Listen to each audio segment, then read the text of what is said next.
Kotse mo ba to? Opo, pero meron naman po kung magandang dahilan kung ba't pinark ko yung kotse ko dito. Sige, sabihin mo sa akin yung magandang dahilan ba't mo pinark yung kotse mo at hinarangan mo yung kotse ko. Congratulations, sir! Nanalo po kayo ng grand prize! At ito pong kotse ito ang napanalunan ninyo! Hoy! Hoy, ikaw! Ba't dyan ka nag-park? Hindi tuloy ako makalabas. Sorry kasi nawala ako kasi yung susi ko eh. Ganun ba? Sige, tulungan na lang kita. Marunong naman ako mag-start ng kotse kahit walang susi. Talaga? Oo. O sige, salamat ah. Ako. Sensya ka na sa abala. Okay lang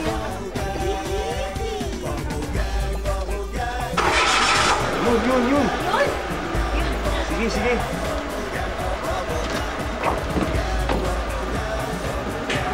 Bye! Ingat!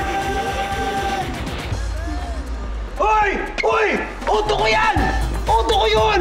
Kinarnap yung auto ko! Kasabwat ka! Tulong! Hoy!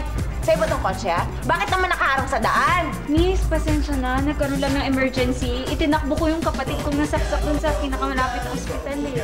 Eh, bakit mo tinakbo? Sana ginamit mo yung kotse mo. Nakaharap ka pa sa daan mo.